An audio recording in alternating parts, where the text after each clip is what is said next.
नमस्कार विद्यार्थियों, PR school की ऑनलाइन क्लास में आपका स्वागत है। आज हम राष्ट्रपति की जो शक्तियां हैं और उसके कार्यों के बारे में पढ़ेंगे। तो राष्ट्रपति की शक्तियां एवं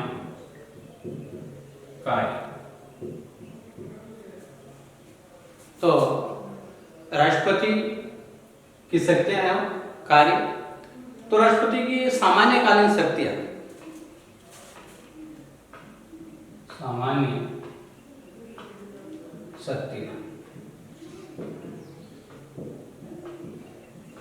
देखिए, सामान्य काल में राष्ट्रपति के पास कौन कौन सी शक्तियां होती है। सामान्यकालीन शक्तियां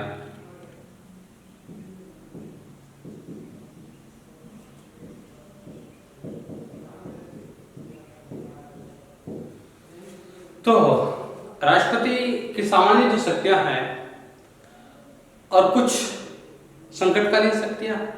तो सामान्यकालीन जो शक्तियां हैं वो पहली शक्तियां हैं कार्यपालिका अथवा प्रशासनिक शक्तियां। कार्यपालिका अथवा प्रशासनिक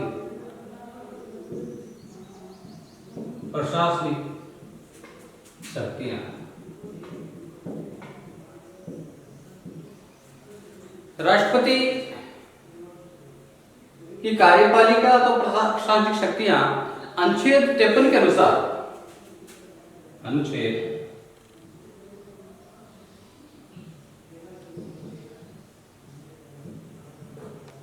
53 के अनुसार, देखिए, प्रशासनिक एवं कार्यपालिका शक्तियां अनुच्छेद 53 के अनुसार राष्ट्रपति महत्वपूर्ण अधिकारियों की नियुक्ति करता है।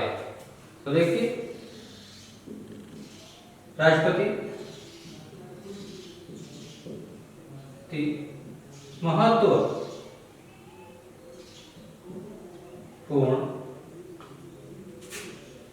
अधिकारियों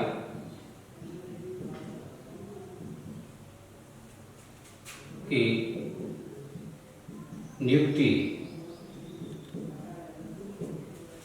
तो देखिए, राष्ट्रपति महत्वपूर्ण जो अधिकारी है उसकी नियुक्ति करता है और उसको पदच्युत भी करता है।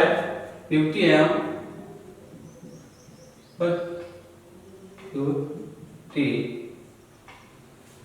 तो देखिए, राष्ट्रपति देश के जो महत्वपूर्ण अधिकारी है उसकी नियुक्ति करता है। जैसे राष्ट्रपति प्रधानमंत्री की नियुक्ति राष्ट्रपति करता है। ध्यान दें, प्रधानमंत्री की नियुक्ति कौन करता है? राष्ट्रपति करता है। सुप्रीम कोर्ट के जो मुख्य न्यायाधीश है उसकी नियुक्ति राष्ट्रपति करता है। हाई कोर्ट के जो मुख्य न्यायाधीश है उसकी नियुक्ति करता है। राज्यपाल की नियुक्ति राष्ट्रपति करता है। तो देखिए, देश के जो महत्वपूर्ण जो पद है उनके अधिकारियों की नियुक्ति राष्ट्रपति करता है और उनको पद से हटाने का काम भी राष्ट्रपति ही करता है। दूसरी जो शक्ति है शासन संबंधी, शासन संचालन संबंधी शक्तियां। देखिए, राष्ट्रपति देश के अंदर वैधानिक दृष्टि से सर्वोच्च होता है। देश के अंदर वैधानिक दृष्टि से सर्वोच्च होता है और शासन संचालन संबंधी जो शक्तियां हैं राष्ट्रपति के पास में निहित होती है, क्योंकि जो भी कानून बनता है वो राष्ट्रपति की स्वीकृति के बाद ही बनता है। इसके बाद बनता है राष्ट्रपति की स्वीकृति के बाद में। तो शासन संचालन संबंधी शक्तियां। और तीसरी जो शक्ति है वैदेशिक क्षेत्र।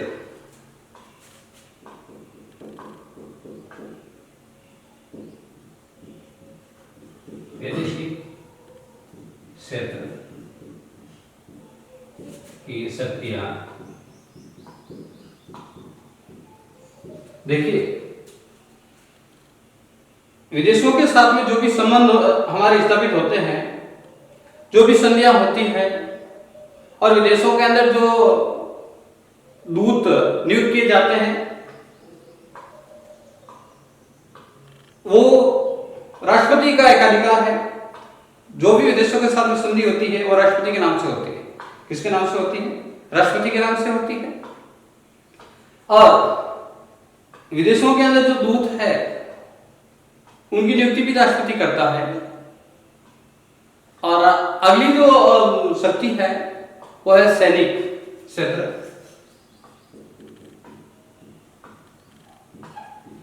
सैनिक क्षेत्र, देखिए, राष्ट्रपति तीनों जो सेना है उनका प्रधान होता है। राष्ट्रपति तीनों सेनाओं का प्रधान होता है। हालांकि राष्ट्रपति संविधान के दायरे में रहकर ही अपने अधिकारों का प्रयोग करता है। तो तीनों सेनाओं का जो सर्वोच्च है कमांडर वो राष्ट्रपति होता है। और अगली जो शक्तियां हैं वो है विदेही शक्तियां। नंबर 2 विदेही शक्तियां। तो देखिए, अभी तक हमने कार्यपालिका और प्रशासनिक जो शक्तियां पढ़ी थी, और अब जो हम पढ़ने जा रहे हैं विदेही शक्तियां। तो विदेही शक्ति में राष्ट्रपति ही संसद का जो अधिवेशन है वो बुलाता है। यानी राष्ट्रपति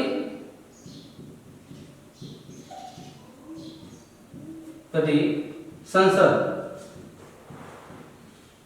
का सत्र बुलाता है।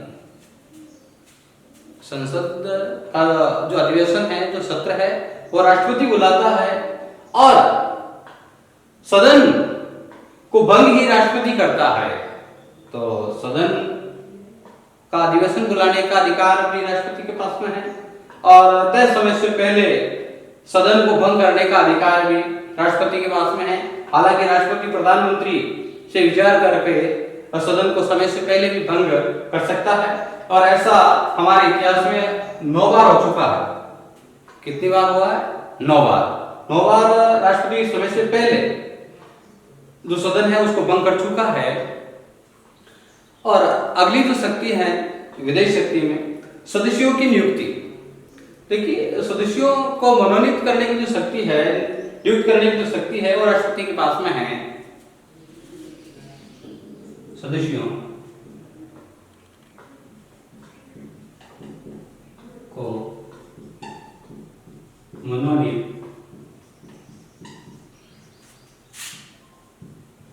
करने की शक्ति राष्ट्रपति सदन के सदस्यों को मनोनीत करता है। तो सदस्यों को मनोनीत करने का जो अधिकार है वो राष्ट्रपति के पास में है। यानी सदस्यों को जो शपथ है वो राष्ट्रपति दिलाता है। कौन दिलाता है? राष्ट्रपति। और तीसरी जो शक्ति है विधेयक पर निषेधाधिकार का प्रयोग। देखिए,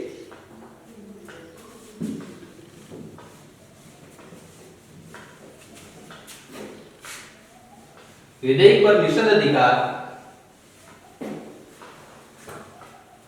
तीसरी शक्ति विधेयक पर निषेधाधिकार।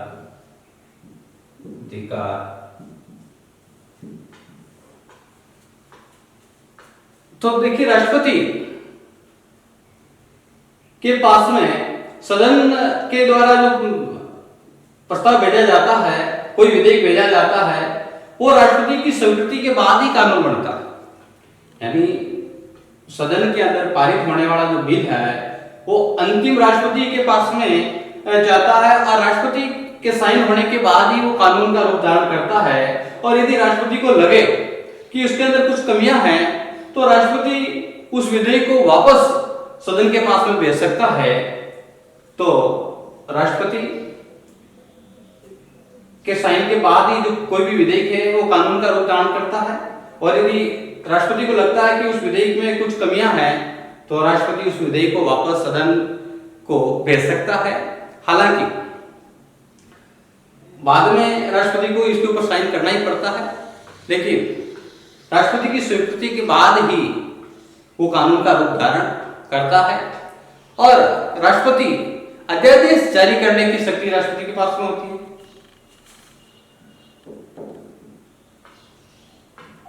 अध्यादेश जारी करने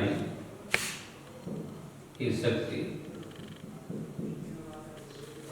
तो देखिए, राष्ट्रपति की अध्यादेश जारी करने की शक्ति, यानी जब संसद का सत्र नहीं चल रहा हो तो ऐसी स्थिति के अंदर राष्ट्रपति अध्यादेश जो है ला सकता है, और सदन की शुरुआत होने के 6 सप्ताह बाद तक वो अध्यादेश जारी रहेगा। यानी जब सदन नहीं चल रहा हो तो ऐसी स्थिति के अंदर राष्ट्रपति अध्यादेश जारी कर सकता है, और सदन की शुरुआत होने के 6 सप्ताह, कितना सप्ताह? 6 सप्ताह तक, 6 सप्ताह तक वो अध्यादेश लागू रहेगा। तो राष्ट्रपति अध्यादेश जारी कर सकता है। और अब राष्ट्रपति की वित्तीय शक्तियां,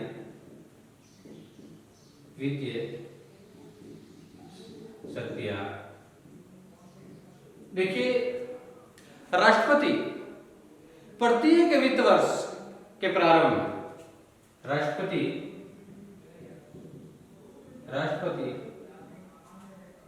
प्रत्येक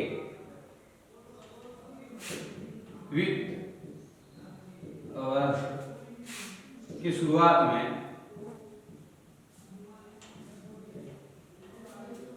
के अंदर आय और व्यय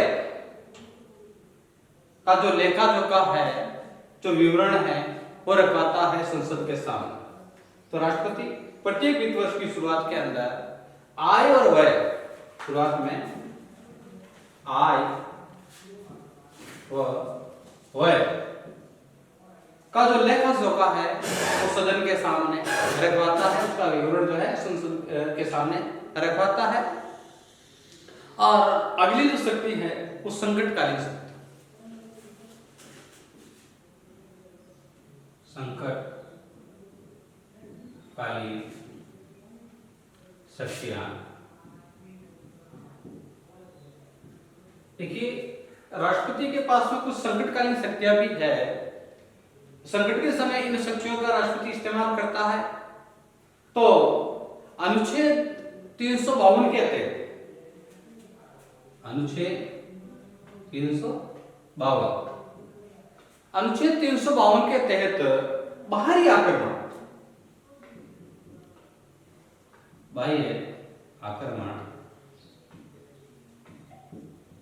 यदि देश पे यदि कोई बाहरी आक्रमण होता है, तो ऐसी स्थिति के अंदर राष्ट्रपति अनुच्छेद 352 के तहत देश के अंदर आपातकाल की घोषणा कर सकता है। लेकिन 44वीं संविधान संशोधन के अनुसार राष्ट्रपति आपातकाल की घोषणा मंत्रिमंडल की सलाह के बाद ही लागू करता है। तो अनुच्छेद 352 के तहत बाह्य आक्रमण के समय राष्ट्रपति देश के अंदर आपातकाल की घोषणा कर सकता है। अनुच्छेद 356 के तहत राज्य में संवैधानिक संकट की स्थिति उत्पन्न होने की स्थिति में राज्य में संवैधानिक संकट,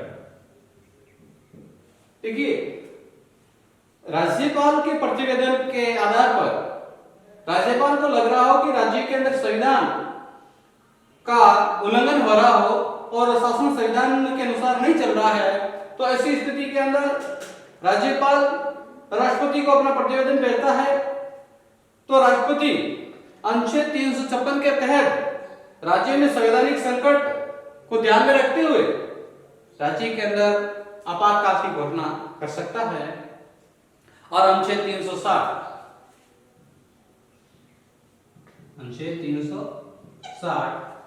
वित्तीय संकट,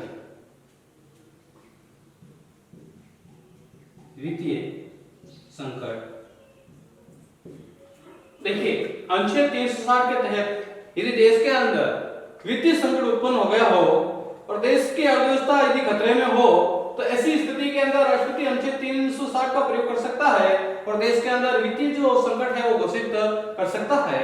तो ये थी राष्ट्रपति की संकटकालीन शक्तियां। तो कई बार सवाल आता है कि राष्ट्रपति की संकटकालीन शक्तियां कौन कौन सी है।